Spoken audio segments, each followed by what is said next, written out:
একদিনের সফরে মুখ্যমন্ত্রী শুভেন্দু অধিকারী বহরমপুরে এলেন। আজকে দুপুরবেলায় বহরমপুরের একটি অভিজাত হোটেলে জেলার বিজেপি বিধায়ক সহ জেলা বিজেপি সভাপতি এবং পাশাপাশি কোর কমিটির সদস্যদের নিয়ে বৈঠক করলেন। উদ্দেশ্য রেজিনগর বিধানসভার উপনির্বাচন। এরপরেই বহরমপুর রবীন্দ্র সদনে প্রশাসনিক বৈঠক করলেন মুখ্যমন্ত্রী শুভেন্দু অধিকারী।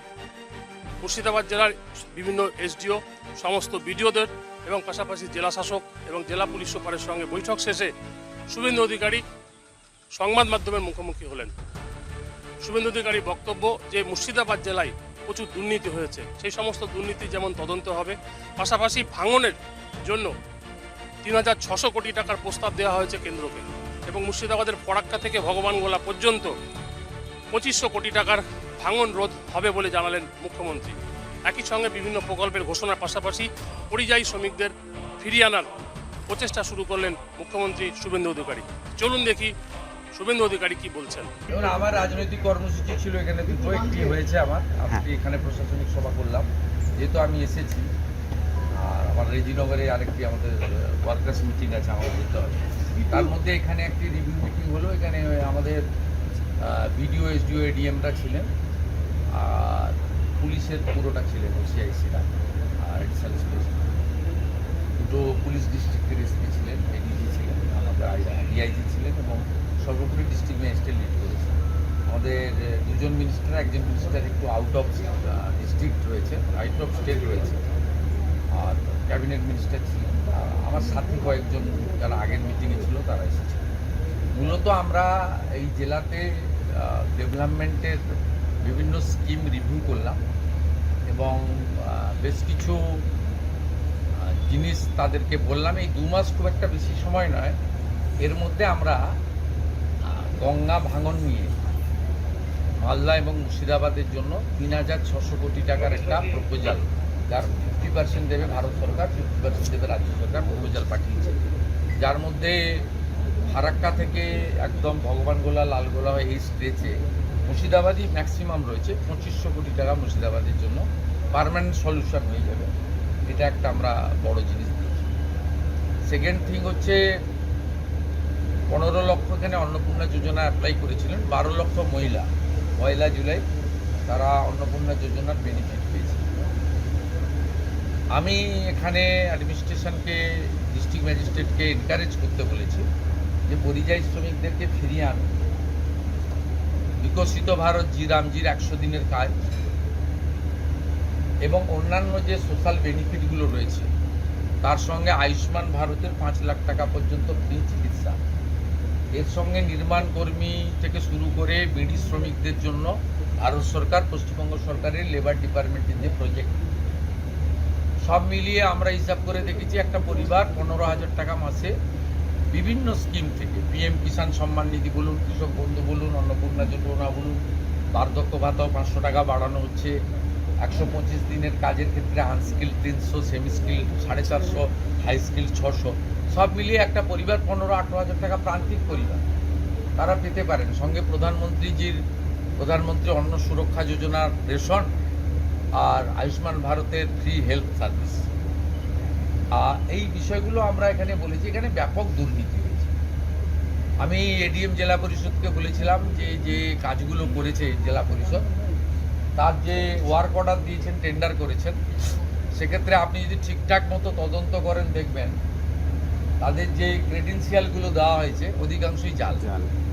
আমি পুলিশের কিছু তদন্ত রিপোর্ট এদের বলেছি, তাতে 600 মতো লক্ষ্মীর ভাণ্ডারের অ্যাকাউন্ট ভুয়া, 3500 মতো মাইনরিটি স্কলারশিপের অ্যাকাউন্ট ভুয়া, সব ক্ষেত্রেই ভুয়া। এসসি নয় এসসি বেনিফিট নিচ্ছে, এসটি নয় এসটি বেনিফিট নিচ্ছে, ফিজিক্যালি চ্যালেঞ্জ অরিজিনাল নয় ফিজিক্যালি দিব্যাঙ্গ ভাতা নিচ্ছে। আপনার নানা স্কিমেই এখানে এত ভুয়া বেনিফিশিয়ারি হয়েছে। এর জন্য আগের সিস্টেম দায়ী। দেখুন ওরা কি করতো, আগের সরকার, আপনি অ্যাকাউন্ট নম্বর দিতেন, আপনার অ্যাকাউন্টে টাকা দিয়ে দিত, কিন্তু আমরা এবারে ভেরিফিকেশন করছি ওই অ্যাকাউন্টটা যে ওর কেওআইসি ঠিক আছে কিনা, আধারের সঙ্গে অ্যাকাউন্টের লিঙ্ক আছে কিনা, এটা করতে গিয়েই এই জেলাতে হাজার হাজার ভুয়া বেনিফিশিয়ারি ধরা পড়ছে। সেই জন্য আমি জেলার মানুষকে বলবো যে 2 মাস আমাদের সময় দিন। বিডিওরা কথা দিয়েছেন, তারা সমস্ত সোশ্যাল ওয়েলফেয়ার যে স্কিম রয়েছে ভেরিফিকেশনের কাজ কমপ্লিট করবে। যারা ফলসলি ঢুকেছে তাদের বিরুদ্ধে আইনানুগ ব্যবস্থা গ্রহণ করা হবে, এগুলো আমরা এখানে বলেছি। আজকে মুর্শিদাবাদ মেডিকেল কলেজে জেলা প্রশাসন আমাকে বললো রেফার কম হয়, কিন্তু আমি ওদের বলেছি রেফার কম হয় ইন জেনারেল ঠিক আছে, কিন্তু কিছু বিষয়ে আপনাদের এখানে সব রুগী রেফার হচ্ছে, যেমন নিউরোলজিস্ট, নিউরো, কার্ডিয়াক, নেফ্রো, সব রুগী প্রায় রেফার হচ্ছে। আমরা আজকে এখানে 5জন সিনিয়র ডক্টর দিয়ে গেলাম, অধ্যাপক, অ্যাসিস্ট্যান্ট প্রফেসর লেভেলে, এবং 20টা করে বেড, 4টে স্পেশালিস্ট, নিউরোলজিস্টের ক্ষেত্রে, নিউরোলজির ক্ষেত্রে, কার্ডিয়াকের ক্ষেত্রে, এগুলো করলাম। এছাড়াও ক্যাথ ল্যাব, আপনার ডায়ালিসিসের আরও 2টো ইউনিট বাড়ানো, খুব চাপ হচ্ছে। এগুলো মুর্শিদাবাদ মেডিকেল কলেজের জন্য কিছু কিছু এখানে আমরা আজকে বলে গেলাম। ওভারঅল আমার বিশ্বাস আগামী 2-3 মাসের মধ্যে মুর্শিদাবাদ জেলা একটা উন্নয়নের নতুন শক্তি পাবে। এখানকার ডিস্ট্রিক্ট ম্যাজিস্ট্রেট এবং তার টিম ভেরি কম্পিটেন্ট, এতদিন কাজ করতে দেওয়া হতো না, ভয়ে থাকতো, চাপে থাকতো। আমরা বলেছি চাপমুক্ত হয়ে কাজ করব। পুলিশকে বলেছি বর্ডার এলাকায় অবৈধ অনুপ্রবেশকারীদের ক্ষেত্রে কোনো ক্ষমা ঘেন্নার বিষয় নেই। মাত্র 69 জনকে এখনও আপনারা বর্ডার পার করিয়েছেন, যেখানে রাজ্যে কয়েক হাজার, এটা খুব ছোট সংখ্যা। বিএসএফ এর সঙ্গে কোঅর্ডিনেশন বাড়ান। এত যে সামাজিক অবক্ষয় ঘটছে, এর পিছনে ড্রাগ, অবৈধ মদের দোকান, নার্কোটিক্স বাংলাদেশ থেকে বর্ডারে আসছে যাচ্ছে, এক্ষেত্রে আপনারা র্যান্ডাম করুন। আমি এডিএম এলআরকে থ্যাঙ্কস জানাবো। এখানে লং পেন্ডিং যে ইস্যু ছিল, 368 একর জমি বিএসএফকে দেওয়ার কথা ছিল, 338 একর জমি অলরেডি হ্যান্ড ওভার করেছেন under the guidance of the district magistrate. ADM LR এটা করতে পেরেছেন। এটা অন্য জেলার তুলনায় এখানে খুব ভালো ইমপ্রুভমেন্ট হয়েছে। এনারাও বুঝে গেছেন সরকার কি চাইছেন, সরকার কি বলছেন, এটা আমরা বলেছি। আর পুলিশকে খুব ক্লিয়ার ইনস্ট্রাকশন দেওয়া হয়েছে, ধুলিয়ান, শামসেরগঞ্জ, বেলডাঙ্গা, রেজিনগর, শক্তিপুরের মতো ঘটনা ঘটলে কাউকে ফোন করার দরকার নেই। আপনার ভারতীয় ন্যায় সংহিতাতে যা বলা আছে, আপনার অশোক স্তম্ভ, আপনি যে ট্রেনিং নিয়ে এসছেন, আপনি যে শৃঙ্খলিত বাহিনীর ট্রেনিং নিয়ে এসছেন, সেই অনুযায়ী ডু ইট নাও। পরিষ্কার খোলা ছুট দেওয়া হয়েছে। আর যে হিন্দু শরণার্থীরা জেলের ভিতরে আছে, ডিএম সাহেবকে বলেছি পিপির সঙ্গে কথা বলে জেল থেকে মুক্ত করতে হবে। নানা বিষয়ে আলোচনা হয়েছে। তীর্থ সার্কিটের মধ্যে পড়েছে, আমরা যে নতুন তীর্থ সার্কিট ঘোষণা করেছি, সেই তার মধ্যে এখানে নানা কথা হয়েছে, আলোচনা হয়েছে। এবং মুর্শিদাবাদ জেলায় সার্বিক ডেভেলপমেন্ট আমরা করব। ল অ্যান্ড অর্ডার ঠিকঠাক থাকবে। রেল লাইন ভাঙা, রেল জ্বালানো, বাস পোড়ানো, থানা পোড়ানো, বিডিও অফিস জ্বালানো, পুলিশকে মারা, পুলিশকে শাটারের ভিতরে ঢুকতে হওয়া, এইসব অতীত। আর এখন থেকে এগুলো হবে না। আর নারী সুরক্ষার ক্ষেত্রে, কন্যা সুরক্ষার ক্ষেত্রে, বর্ডার এলাকায় নারী পাচারের ক্ষেত্রে আমরা বলেছি পুলিশকে কঠিন এবং কঠোর ব্যবস্থা নিতে। এবং এই সংক্রান্ত যত কনভিকশান হয়ে গেছে লোয়ার কোর্টে, আপার কোর্টে গিয়ে আটকেছে, ডিস্ট্রিক্ট ম্যাজিস্ট্রেটকে বলেছি আপনি স্পেশাল পিপিদের সঙ্গে কথা বলে, কলকাতায় এজি, ডবল এজির সঙ্গে কথা বলে এগুলো ত্বরান্বিত করুন, যাতে তারা প্রকৃত কনভিকশান দ্রুত পায় বিচার ব্যবস্থার মধ্যে থেকে। পারসুয়েশন করার জন্য বলেছি। ইনভেস্টিগেশন চলছে, সিআইডি ইনভেস্টিগেশন হচ্ছে।